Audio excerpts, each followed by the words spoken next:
Before we actually talk about demons and angels and various kinds of diabolic influence, I want to talk first about a philosophical concept which will kind of lay the groundwork for why we actually know that angels exist. So if you look in the history of philosophy, they talked about that there are three kinds of certitude as human beings that we can actually have. And the first kind of certitude is metaphysical certitude. And metaphysical certitude isn't talking about New Age stuff and things of that sort. Rather, it's talking about the nature of being, how things actually exist. So one of the things that we know through metaphysical certitude is that two things can't be true if they contradict each other. So it's called the principle of non-contradiction. And anybody who has use of reason knows these to be absolutely true. That a thing is what it is. It's called the principle of identity. A car is a car and a truck is a truck, right? So these are things that we have certitude actually about. And St. Thomas actually says that in relationship to the angels, he says we do have some degree of metaphysical certitude regarding the angels based on what's called the principle of continuity. So the principle of continuity states that if you look at the way the universe is laid out, that from the lowest thing that exists to the top, which would be God, there is a hierarchy in which the lowest one always borders on the next one up. And so there's this hierarchy of being that exists from the lowest thing all the way up to God. And when you get to man, who's the highest thing in this life, that is in this world, then basically if you go from man to God without having any intermediate beings between us and God, ones that would be purely spiritual, then there would be this gap in this hierarchy. And so it would seem more suitable that there'd actually be these beings that have existence, they have intelligence, they have will, but they don't have bodies like we do. Then there's what we call physical certitude. I'm going to talk more about physical certitude later, but physical certitude is, you know I exist because you're looking at me right now. That's a physical certitude. Or I can touch my phone and I know that physically this thing actually exists, and that's the certitude I have it. So this is one of the reasons why when we see on the television, they tell us something on the television that is contradicting what we're actually seeing on the television, we know, okay, something's not right, okay.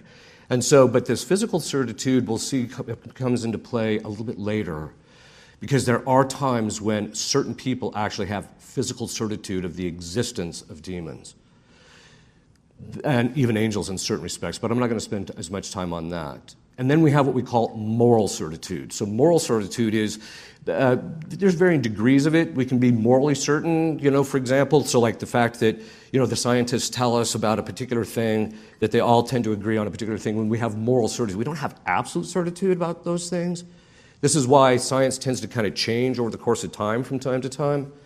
But the fact is that it gives us some type of degree of certitude. Now, the moral certitude, for example, that I'm an exorcist and that I've actually encountered people, we call them people because they're actually persons, Satan, Lucifer, Beelzebub, Baal, Leviathan, all these demons that actually you can read about in Scripture. We have a kind of a moral certitude about those things because what I'm about to tell you tonight is very consistent. We know this to be the case because it's extraordinarily consistent over history that this lines out with what has been the common experience of men. You see, the fact that most people today do not necessarily believe in angels or God is not the common experience of humanity throughout time. The very fact that I can press a button on a computer and watch a video doesn't make me any more intelligent or knowledgeable about the natures of things than, say, people in the past. The point being is that there are certain ways in which we have moral certitude. In Scripture, we know, for example, that the existence of angels is talked about in Scripture. So if you're a Bible-believing Christian, you know for certain, because it's inspired by God, that in point in fact that there are angels mentioned throughout. Raphael, Michael, and Gabriel are mentioned in Scripture. Then it's also part of the Jewish religion, both in the Old Testament. Islamism actually recognizes the existence of angels and actually talks about them. There's a large number of non-Christian religions that also talk about the existence of angels. And what this tells you is that over the course of human experience, of history, that there has been in experiences that they've actually had where, and we'll talk about this when I get to talk about the nature of possession and how you can actually tell someone's possessed by a demon. This has been a common experience over the course of history, This isn't just something that, some guy just stands up here and talks to you about stuff that is just isolated his own experience. And that can give you moral certitude. Yeah, there's probably something there. They even talk about it in Greek mythology. Aristotle himself labeled one of his ethics eudaimonian ethics, which means literally good demon, because they recognized that there can be other things that exist that actually can have impact and act upon us. And then what about the existence of demons? In the Gospels, 23% of the Gospels is Christ dealing with demons. And he deals with them in a variety of different ways. He is dealing with them as they can cause mental illness, although not all mental illness is from a diabolic cause. So he deals with that. He deals with them causing physical illnesses. He deals with them causing possession and all sorts of other things. And so you see him actually dealing with that on a consistent basis. So it's been part of Catholicism and most Christian religions for 2,000 years.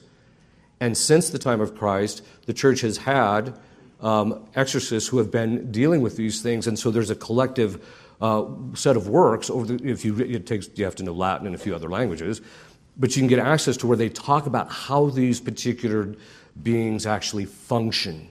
Because most people have this idea that demons are just like these random marauding things that go around and victimize you when you don't have any control over the situation, and that's actually not true. They are, in fact, the most regulated thing that exists in the universe.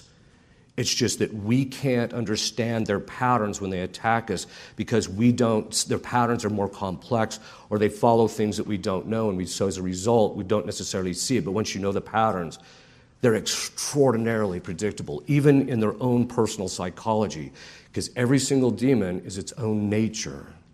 Their personalities are so different that it's like watching the difference between a grasshopper and a cow. When you see them manifesting and talking, their personalities are entirely different. But their personalities have a structure to them, just like human beings do. And they've made choices, which has made determinations, and as a result, they have certain patterns of thinking. And so over the course of time, you can actually get to know them. It's also part of the Jewish religion that demons exist. As I mentioned, I referenced Baal or Asmodeus, Moloch, which is making a comeback these days. Then, of course, there's a recognition of demons in Islamism. Some of the imams will actually try and exorcise people. Non-Christian religions even recognize them. There's an actual section in Hinduism that actually believes that they say, that they're actually not worshiping gods, they're actually worshiping demons, and they're engaging in occult activity precisely to empower the demons to influence their lives and the lives of others. In history, it is more likely, if you look at all the human beings that ever exist, more human beings have actually held to their existence because of the collective human experience. And we're even seeing this among medical professionals and psychologists. Medical and healthcare professionals now are more and more coming to us as exorcists because they're coming across things that simply cannot be explained psychologically. Now, it's true that most people that come to us very often have psychological issues, and we recognize that. But if you actually know the distinction in the patterns between how demons behave and their psychological patterns and how you can impose that over human psychology, you can begin to discover what these different patterns actually are. And that's actually part of one of the books I wrote. The book Dominion, which Father mentioned, is for lay people, but the book Diabolic Influence is another one of those 828-page books. But in that book, it talks about how the diagnostic of how you can actually discern whether something is psychological, diabolic, or even a mix. Because one of the things that demons do is from the time in which we're born, from the time in which we're alive, they start picking at us and they start working on us because they're trying to build a psychological compatibility between themselves and you. And they're doing this your entire life. By the way, they watch you. Because the way they understand things, the way demons and angels have knowledge, is the essences of all created things were at the moment of their creation, which means they know what a cow is, what a human being is. In fact, they know human beings so perfectly, they know exactly how we're structured medically, how we're structured psychologically. They know all of those particular aspects. There's some things they don't know, though, like future events and how those things are going to actually happen. but they've been watching you to see how you're going to behave. All they have to do is look at your DNA, and they can actually get a read on what your proclivities are likely to be in your behavior when you become an adult, just by the disposition that we have physically as a result of our DNA. But the medical professionals and the healthcare professionals are starting to report things that they've never seen. If you ever have a chance to read, you can read Scott Peck's book, The People of the Lie. He said, he was a psychologist, didn't believe in any of this. And then he started coming across people whose psychological patterns were diabolic in nature. And then, of course, at a certain point, he actually sees, which we'll talk about here in just a minute, called preternatural manifestation, to where that's not natural, that's not normal. One of the cases that we actually saw more recently, if you're paying attention to the news media, this was about 5 years ago, maybe it was a little bit longer than that, 7 years ago, in Indiana. There was a family, they brought the kids and the mother to the hospital. This was in Indiana. And in the hospital professionals that we're talking about, I think there was like 7 of them, saw the children running up the walls backwards. Running up the walls. We're not talking about, just climbing the walls, really running up the walls over the top of the ceiling and coming back down. That's not a psychological problem. All right. Now, don't get me wrong. I've come across a lot of people that do have psychological problems, and they want their problems to be diabolic, but that's not what we're talking about here. So this is one of the reasons why, as I always say, some people say, well, it's all psychological. Well, and this is where we have physical certitude as exorcists, which we'll talk about here in a minute, that we see things. There are people probably in this audience that have seen things like, that's not natural. And so it's not just me saying it, it's kind of the common experience of humanity, knowing that these things exist and actually interacting with them. So what we want to talk about then is the different kinds of ways in which both angels and demons actually interact with us. The angels, as a general rule, the way you know that an angel is interacting with you in your life is the fact that it's normal. And the reason being is because God created us as human beings to function in a particular way. It's called the natural law. But he just designed us to be able to function a certain way. And when things are acting normal, that's because the angels are actually, they can enlighten our mind. They can actually put images in our imagination. And they can actually act upon our intellects and empower it so that we get greater clarity about things that we didn't have before. So you can actually ask your angel, your guardian angel, to help me study, help me understand this stuff better, help me get a better understanding of it. But that means that whenever they act upon us, they respect our free will. And so they're never going to try and incline us or push us towards something that is contrary to what we want or contrary to how we feel, etc. What they're going to do and feel in the sense of, making us to be inclined to want to do something that's going to cause us emotional harm or damage. Rather, they're going to make it so that it's easier for us to function. So the more normal your life is, that actually is an indicator that the more your angel is involved in your life. And it's been the entire tradition, at least of the Catholic Church, but for some time, that God actually created angels for the specific task of watching over you specifically. That means that there was an angel that was created for you, just you. And his whole job was to protect you, to help you get to heaven, and to do what was necessary to lead a good and happy life in accord with what God had intended for you. That's his role and his function. Then when he's done, he gets to spend the rest of eternity enjoying God. But the point being is that he was created for you. In fact, his first act, your guardian angel's first act, because when he was first created, they call them the 3 instances. The first instance is that the angels were created in a perfect act of knowing. Unlike us, when we wake up in the morning, it takes us a couple of hours and about a half a pot of coffee before we are able to comprehend anything. But not them. When they were created, they had full knowledge. They knew who God was, who they were, what their own nature was, what their assigned task was, what God was asking of them, what would happen if they didn't do it, what would happen if they actually did do it.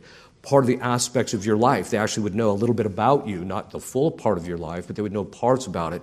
And this was all given to them, and they instantaneously saw all this at once. And then they had to make a choice. Are you going to do it or not? See, the difference between them and us is that as human beings, we're pretty clueless.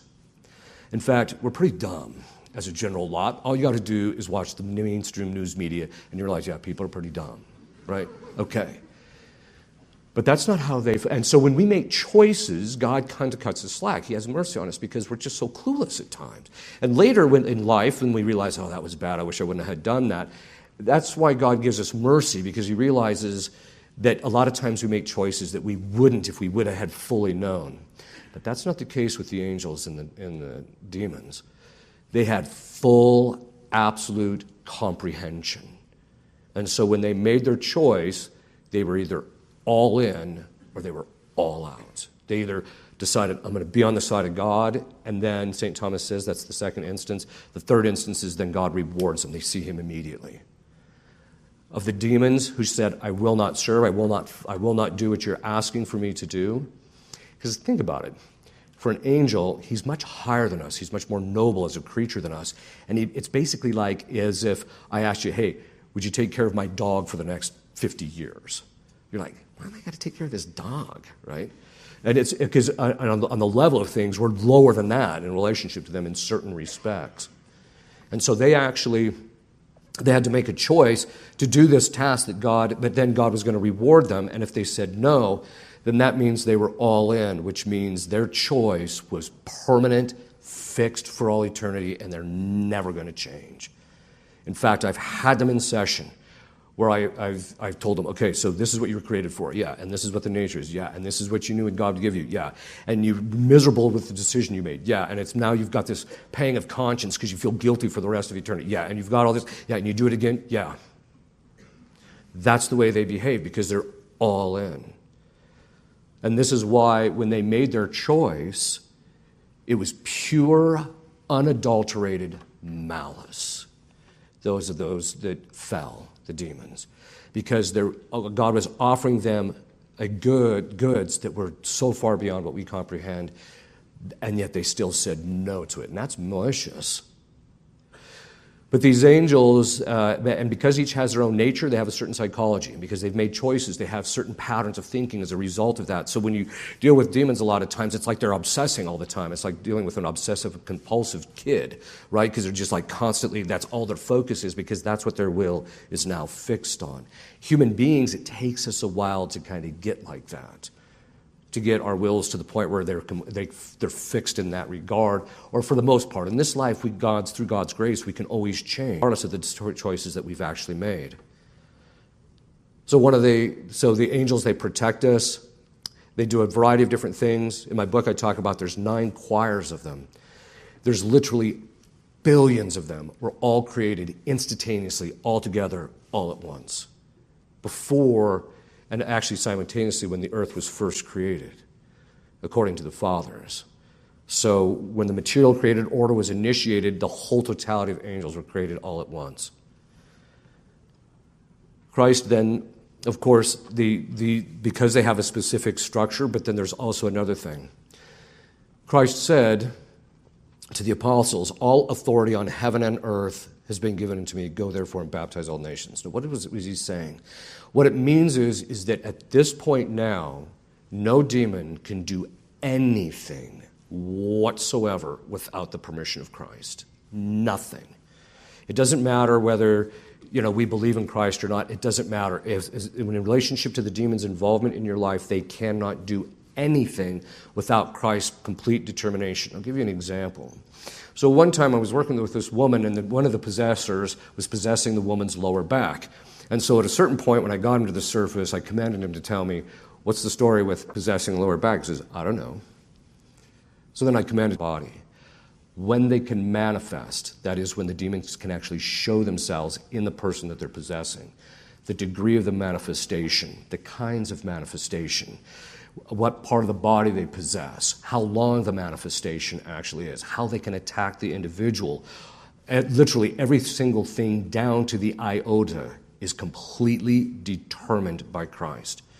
There are times when it gets so severe in the sessions where they're in so much pain from the extra prayers of the exorcist that they'll actually go to God and beg him to let him do something to get out from underneath the pain. And usually God says no. Okay.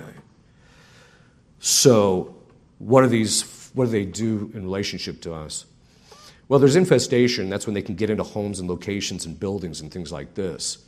If you've watched the movie The Conjuring, that's what that's basically based on, although that's a little bit dramatized. People will ask me, well, have you seen the stuff in Hollywood? Yeah, I've seen the stuff in Hollywood. But that's only in about 7% of the cases. In most of the cases, the manifestations are not that extreme. And usually I don't tolerate it anyway, because they're just trying to get attention by doing that. Dealing with demons is a grind. It's day in and day out, dealing with the same stuff over and over again. I tell people it's like redealing on the receiving end of a sewer pipe. It's the same stuff that comes out all the time. All right. Okay. So they can infest particular locations. That's if people have done particularly evil things in particular locations. The second one is in relationship to us, and it's called ordinary diabolic influence. Demons actually, because when Adam and Eve ate the fruit, what happened is from that point on now, we're all stuck with diabolic influence within our lives. We're all stuck with it by varying degrees, and how much the demons are involved in your life is purely up to Christ, and it usually has something to do with his providential plan in relationship to you. People say, well, why would God allow demons into our life? It's pretty simple. If you never had to struggle, it's like weightlifting. If you went to a gym and you only had to lift the 5-pound barbell without any weights on it all the time, you're not going to get beefed up. It's just not going to happen, right? But if some guy keeps sticking them on there, sticking weights on there every time, you're like, it's getting hard. Precisely because you're working harder, and it's especially in relationship to the demons, you have to fight against them, and that is how we build virtue and become stronger spiritually, psychologically. We gain greater discipline. Because what is discipline? Discipline is a virtue. It's a habit in our wills in which we stay the course regardless of how hard and how much our emotions are all over the map in relationship to it, but we stay the course. And it's through that the demons involved in our life, we build virtue to a level that we would not build it otherwise. You see this when I work with people who are possessed or people who are dealing with diabolic obsession. You see this all the time. They're developing virtues on a level that most people would never even function. As human beings, we're pretty mediocre. They kind of get, God lets them involved. Now, you have to remember, he's still controlling them. Yeah, it feels like they're getting after us, but the fact of the matter is that they still can't do anything that he doesn't permit. So the first is ordinary diabolic temptation, and this is basically where the demons have access to our imagination, our memory, and a thing called the cogitative power. That's part of the brain that basically has the ability to make associations. Right? And so they can, and that part of that brain that has the ability to make associations can also look at things and get a certain perspective on certain things. And we know that what perspective we have determines our emotional response to things. Let me give you an example. So when a guy first gets married, he's like, I love my wife. She's so beautiful. She's so nice. She's so kind. Look, she just brought me my beer. She's just so wonderful. 10 years later, after lots of memories and experience, the wife has not changed. But because of his experience with her, the perspective he now has on her is different. So when she walks in, she's like, oh, the battle axe, right? And what that tells you is the perspective determines our emotional response. The demons have access to that and to our emotions. They can jade people's perspective of us. They can jade our own perceptions of people. And you see this in marriage a lot, where the demons are constantly chiseling away at the unity within the marriage by jading people's perceptions of each other. This is why St. Paul said, our battle is not with flesh and blood. The battle isn't really most of the time between the parties in the marriage. It's because the demons are getting involved. Now, I'm not suggesting that every human problem is from a diabolic cause. That's not the case. Even temptation can come from the flesh and the devil, and the world as well. The world can be tempting as well. But they can put images into our imagination. Anything that's in your memory, they can use against you. They can even use your woundedness. If you've been wounded in the past, they can start tempting you to keep thinking about it, or to feel bad about it, or to feel bad about yourself, even though you might not have been the person that did the evil. They can keep chiseling away at that. And that's that psychological compatibility I mentioned they're trying to develop. So they can tempt us to all forms of disorders and sin, ultimately. And by the way, it doesn't necessarily have to be to something that's sinful. They can suggest to people things that are somewhat harmless. They're called snares. Let me give you an example. Suppose some guy, you see your neighbor across the street, and he's got this pristine lawn, and you see him out there cutting the lawn, right? And you come out and you say, hey, Joe, I just really love your lawn. It looks awesome. And then he just blows his lid and stammers into the house, right? It's because you didn't know that his wife had said you're spending too much time on your lawn. Right, and so they can actually use people against each other without being how they know it. Now, the way that we keep ourselves protected is making sure that we are always making sure we're within the graces of God. We're doing our prayers. We're making sure we keep asking for His protection, etc. But they can cause temptations. The next 5 are what they call extraordinary diabolic influence.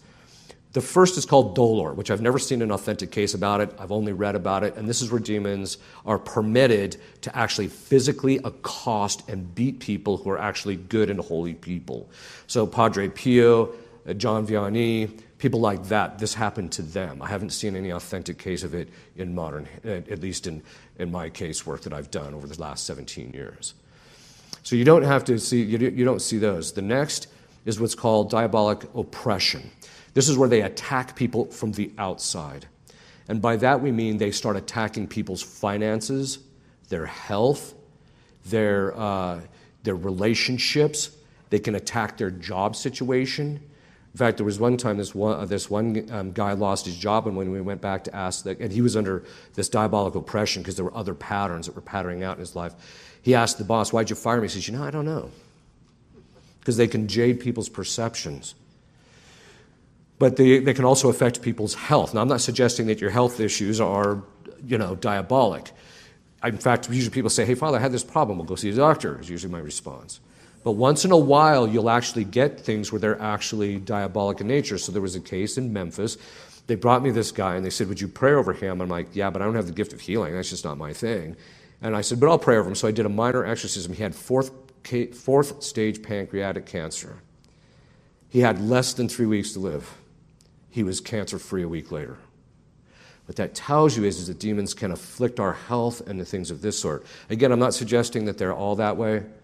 And then a year later, he came back. He had some other weird thing. I said, I did another set of prayers. It lifted. I said, someone's cursing you. You've got to address this.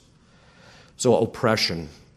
And we're seeing a drastic rise in oppression, primarily because we're seeing a drastic rise in the occult, specifically witchcraft, is where we think a lot of that is starting to come from. So then the next one is diabolic obsession. And basically this means that the imagination and the emotions, the demons can seize it and drive it to such a degree that it's extraordinarily hard for the person to get their mind off of it. Now there is a psychological condition called obsession, but it's very different in its patterns.